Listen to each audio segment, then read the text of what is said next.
Bismillahirrahmanirrahim. Assalamualaikum warahmatullahi wabarakatuh. Alhamdulillahilladzi allafa baina qulubina wa ja'alana ikhwanan mutahabbina 'amilina da'ina mujahidina fi sabilihi, amma ba'd. Saudara-saudara sekalian, bapak-bapak, ibu-ibu yang saya hormati, secara khusus wakil presiden kita Pak Yusuf Kalla, dan juga tuan rumah Bapak Burisal Bakri, serta para pimpinan lembaga tinggi negara yang hadir pada kesempatan ini. Setiap kali kita melaksanakan ibadah puasa, saya selalu berpikir begini: mengapa ada jutaan, hampir 2 miliar umat manusia hari ini berpuasa, padahal tidak ada undang-undang yang memaksa mereka berpuasa. Tidak ada negara yang mewajibkan mereka berpuasa. Tidak juga ada polisi yang secara khusus ditugaskan mengontrol orang yang tidak berpuasa. Bahkan Menteri Agama menyampaikan kita harus menghormati yang tidak berpuasa. Tapi kita tetap semuanya berpuasa. Apa yang membuat satu aturan itu ditaati oleh manusia, dan apa yang membuat aturan tidak ditaati oleh manusia? Itulah bedanya agama dan negara. Agama ini punya wibawa spiritual dalam diri manusia yang tidak dimiliki oleh negara. Dan karena itu, ada negara atau tidak ada negara, ajaran-ajaran agama itu tetap akan dilaksanakan oleh manusia. Itu sebabnya, karena kekuatan ini, maka Rasulullah SAW mengatakan, la yablughanna hadzal dinu ma balagal lailu wan nahar. Agama ini akan sampai kepada seluruh manusia tanpa kecuali sepanjang siang dan malam menjangkau mereka. Dan itu sebabnya kalau kita melihat, salah satu ciri dari agama ini yang membedakannya dengan negara, rezim, imperium, kerajaan, yang membedakannya adalah jumlah pemeluk agama ini itu terus bertambah, tidak pernah berkurang, sementara negara datang dan pergi. Dulu ada imperium Romawi, sekarang tidak ada. Dulu ada Yunani yang luar biasa, sekarang bayar utang pun susah. Ya. Tapi agama ini terus bertumbuh dan tidak pernah selesai bertumbuh. Persis seperti janji Rasulullah, la yablughanna hadzal dinu ma balagal lailu wan nahar. Agama ini akan sampai kepada seluruh manusia tanpa kecuali sepanjang siang dan malam menjangkau mereka. Beberapa waktu yang lalu saya menulis di koran Sindo tentang agama dan demografi. Dan bagaimana satu penelitian di Amerika menunjukkan bahwa nanti pada tahun 2050 kira-kira agama Islam ini akan menjadi agama terbesar di dunia, atau paling tidak sama dengan agama Kristen. Sekarang saya ingin membuat ini sedikit dalam angka-angka. Dulu waktu Rasulullah SAW diangkat menjadi nabi, dia cuma seorang diri. 13 tahun kemudian beliau berdakwah di Mekah. Hasilnya itu adalah 200 orang yang hijrah ke Madinah, 85 orang yang hijrah ke Habasyah, 70 orang Ansor yang sudah masuk Islam yang ada di Madinah. 10 tahun kemudian, waktu beliau melaksanakan Hajjatul Wada, dari jumlah 335 orang waktu beliau hijrah ke Madinah ini, yang ikut bersama beliau dalam Hajjatul Wada itu jumlahnya dalam satu riwayat 100.000, dalam riwayat yang lain 125.000. Jika jumlah ini, nah ini selamat datang Pak Prabowo.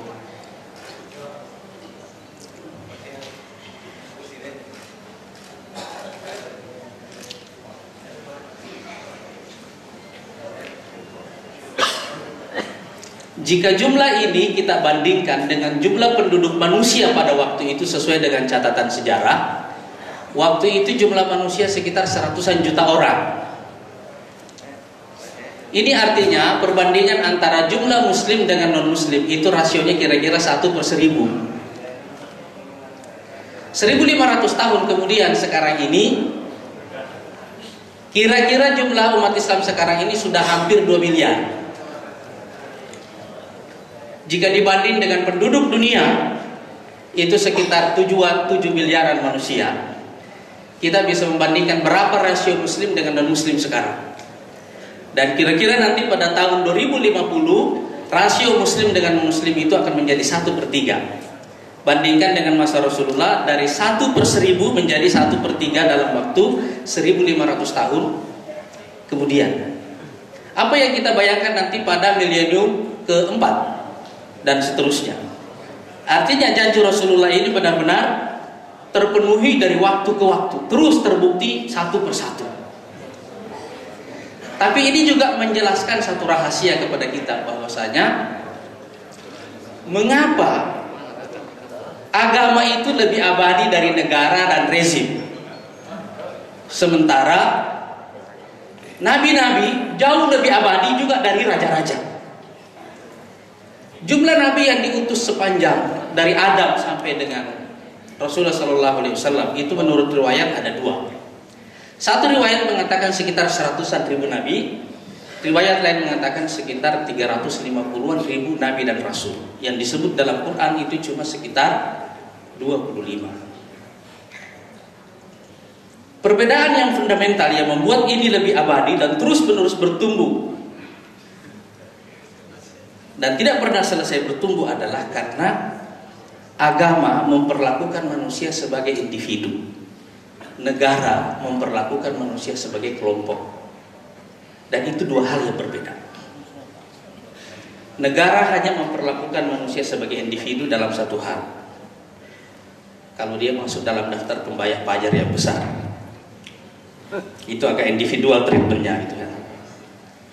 Tapi pada umumnya negara memandang manusia sebagai kelompok, sementara agama memandang manusia sebagai individu. Itu sebabnya waktu agama ini masuk ke manusia, yang pertama kali dilihat dari manusia itu apa yang membuat orang tidak mau beragama. Itu dulu. Dan kira-kira ada yang membuat 4 hal yang membuat orang itu tidak mau beragama, atau paling tidak takut pada agama. Yang pertama adalah takut. Dia takut kalau beragama ini membuat nyawanya jadi terancam. Satu. Yang kedua, kemiskinan, lapar. Karena itu Rasulullah mengatakan kadal faqru ayyakuna kufra. Kemiskinan dan kekufuran itu hampir bersaudara. Orang miskin paling gampang menggugat Tuhan, paling gampang menganggap Tuhan itu tidak adil. 2 faktor yang menghalangi orang dari agama ini umumnya ada pada kelompok kelas menengah bawah. Dan karena itu Allah Subhanahu wa taala mengatakan falyabudu, hendaklah mereka menyembah Rabb hadzal bait, Tuhan pemilik rumah ini yaitu Ka'bah, allazi at'amahum min ju', yang sudah terlebih dahulu memberi mereka makan dari lapar, wa amanahum min khauf.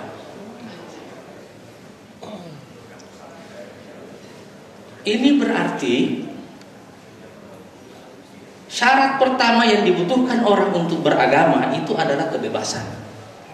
Sebab agama ini pilihan, dan tidak ada pilihan bagi orang yang tidak bebas. Makanya Islam memerangi 2 hal dalam kaitan ini. Yang pertama adalah perbudakan, itu yang ada di masa lalu. Yang kedua adalah kediktatoran. Karena kediktatoran mencabut kebebasan manusia, dan itu membuat orang tidak bisa memilih. Padahal Allah mengatakan la ikraha fiddin, tidak ada paksaan dalam agama. Faman syaa falyu'min wa man syaa falyakfur. Siapa yang mau dia beriman, siapa yang mau dia kafir. Ini agama pilihan. Seseorang tidak bisa dipaksakan untuk masuk ke agama ini. Orang harus masuk ke dalamnya karena itu adalah pilihannya. Kita menjadi orang Indonesia itu adalah takdir, bukan pilihan. Iya kan? Tapi kita menjadi Muslim itu adalah pilihan.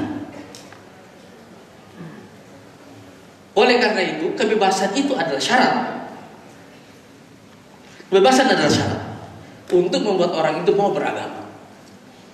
Nah, faktor ketiga yang menghalangi orang dari agama itu adalah al-maslahah, kepentingan. Nah, biasanya ini ada di kelompok kelas menengah atas dan elit. Orang-orang ini berpikir bahwa ketaatan pada agama membuat kepentingan duniawi mereka merasa terancam. Itu satu. Faktor kedua yang ada di kelompok elit ini, dan ini bagian keempat yang mencegah orang dari agama, itu adalah kesombongan. Inilah penyakit iblis menurun kepada para elit sepanjang sejarah, seperti Firaun, seperti Haman, seperti Qarun. Jadi kelompok elit menengah atas ini dan elit ini itu punya dua penyakit yang berhubungan dengan agama. Satu masalah kepentingannya, satu lagi masalah kesombongan. Nah, sekarang kalau kita melihat dalam sejarah Islam, karena itu Rasulullah SAW mengembangkan agama ini dengan melakukan 4 hal. Yang pertama adalah menjamin kebebasan bagi orang dulu untuk memilih. Orang tidak dipaksa memilih, tapi kasih dulu kebebasan. Makanya seperti Bilal dalam sejarah Islam, kita lihat dalam sejarah Nabi, Bilal karena dia tidak bisa memilih karena dia adalah budak, dibebaskan dulu, dibeli. Tapi sekarang tidak ada sistem perbudakan. Cuma ada sistem, ada tirani, ada kediktatoran yang mungkin membuat orang tidak beragama. Takut jadinya kan. Saya ingat dulu tahun 80-an orang mau berjilbab di Indonesia ini rasanya itu satu membutuhkan keberanian yang luar biasa. Kemarin kita mendengarkan berita, hari ini para polwan mengajar anak-anak mengaji. Sejak kapan orang-orang ini menganggap berjilbab ini? Karena dia merasa bebas, dia tidak merasa terancam kalau dia beragama. Itu satu. Dan inilah sebabnya mengapa di dalam Islam itu kezaliman atau tirani ditempatkan sebagai dosa yang paling besar. Karena inilah yang menghambat orang untuk beragama. Yang kedua itu adalah akal sehat. Itu dulu yang dihidupkan. Karena al-aqlu syartut taklif. Agama ini beban, dan beban ini hanya diberikan kepada orang yang ada akal sehatnya. Jadi kalau orang gila nggak ada. Dia tidak ada hisabnya kalau orang gila. Anak-anak yang belum akil balik juga tidak ada hisabnya. Oleh karena itu Islam menganjurkan supaya akal sehat ini, logika, rasionalitas itu dikembangkan. Karena itu tidak akan menjauhkan orang dari agama, itu justru akan mendekatkan orang kepada agama. Dalam sejarah, hanya ada sejarah Eropa di mana kaum saintis menjadi musuh utama agama dan menjadikan agama sebagai musuhnya. Karena itu ada latar belakangnya. Tapi dalam sejarah Islam itu tidak pernah terjadi. Akal sehat itu mendekatkan orang kepada agama. Jadi kebebasan berpikir itu adalah syarat kedua yang diperlukan bagi orang untuk mendekatkan mereka kepada agama. Dan karena itu kita mendengarkan kaidah la dina liman la aqla lahu. Tidak ada agama bagi orang yang tidak punya akal. Yang ketiga itu adalah kesejahteraan. Orang perlu sejahtera supaya apa? Saya dulu ingat waktu saya ke rumahnya Bang Ical pertama kali, banyak benar lukisan di rumahnya gitu. Sejak kapan orang punya waktu untuk punya perhatian kepada seni? Pada level berapa dalam hierarki kebutuhannya? Setelah orang semua selesai dari yang basic-basic, iya kan? Yang basic sudah selesai, ada waktu untuk itu. Begitu juga manusia, kalau dia lapar, dia nggak bisa berpikir yang spiritual, nggak bisa. Selesaikan dulu yang basic semuanya, kebutuhan dasarnya, baru orang itu diajak beragama. Tapi kalau orang itu miskin, orang itu susah diajak untuk beragama. Selesaikan masalah basic ini. Cuma persoalan ini itu terbagi dua cara mendeliverinya. Sebagiannya adalah kewajiban individu melalui bantuan personal, tapi sebagiannya lagi adalah kewajiban negara. Dan karena itu dalam konsep Islam, tugas negara mensejahterakan rakyat itu merupakan tugas untuk menyediakan instrumen yang membuat orang dekat kepada agama. Itu sebabnya tujuan zakat itu kepada 8 kelompok. Satu di antaranya yang disebut al-mu'allafati qulubuhum. Jadi uang itu punya fungsi taklif, melembutkan hati. Melembutkan hati. Orang kalau dikasih uang sifat kritisnya hilang. Memang ada maksudnya. Iya. Ini politisi semua tahu kaidah ini kan. Islam juga menggunakan itu. Orang bisa benda agama karena itu. Dari Islam ke yang lain bisa, dari yang lain ke Islam juga bisa. Bisa terjadi hal seperti itu. Makanya orang yang baru masuk Islam, kenapa disebut mu'allafati qulubuhum? Karena memang dia perlu dilembut-lembutkan hatinya bahwa di dalam agama ini ada kebaikan. Tapi lebih dari itu, kita juga melihat bahwa jika terjadi pertentangan antara kebutuhan fisik dengan kebutuhan spiritual, kita lihat idza ja'al isya'u wa quddimal 'asya faqaddimul 'asya, kata Rasulullah.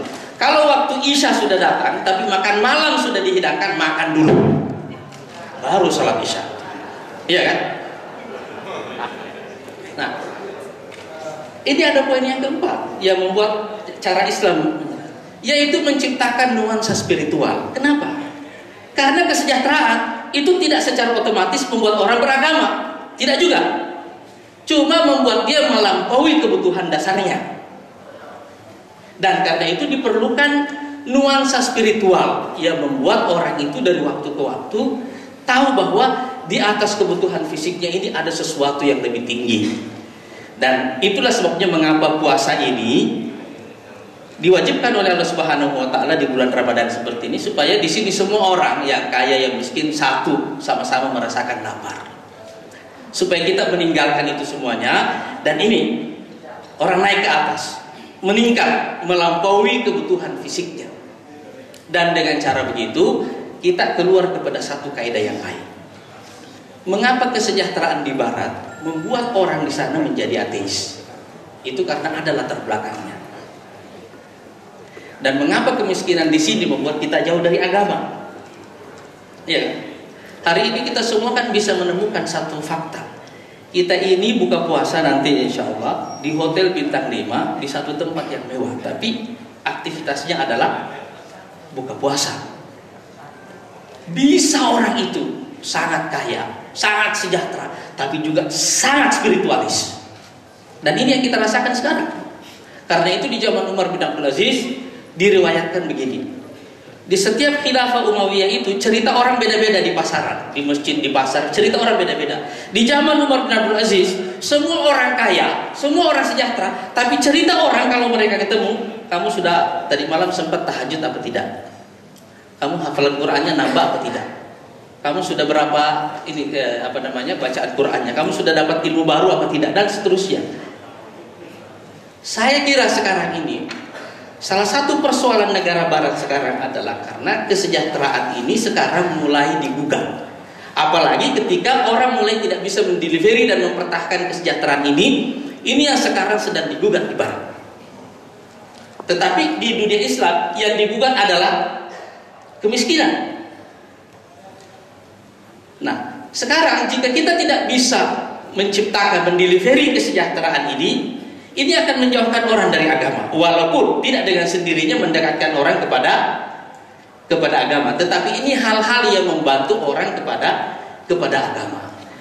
Jadi kalau kita kembali kepada pertanyaan asal tadi, apa rahasia yang membuat agama lebih abadi dan terus bertumbuh, dan nabi-nabi lebih abadi dari raja-raja? Salah satu penjelasannya adalah karena agama ini masuk ke dalam kehidupan individu, mengintegrasikan tujuan hidup individu dengan tujuan hidup kelompoknya. Dan negara itu hanya memperlakukan manusia sebagai kelompok dan tidak pernah menyentuh manusia sebagai individu. Sekarang salah satu yang menjelaskan, ini analisis, mengapa ISIS berkembang di Timur Tengah sekarang, dan mengapa orang-orang barat dari Eropa sekarang ikut menjadi anggota ISIS dari 90 negara sekarang itu. Apa yang membuat itu terjadi? Orang-orang barat sekarang menjadi bagian dari ISIS. Jawabannya adalah karena orang mulai kehilangan tujuan hidup, dan tujuan hidup ini tidak bisa dijelaskan oleh negara. Assalamualaikum warahmatullahi wabarakatuh.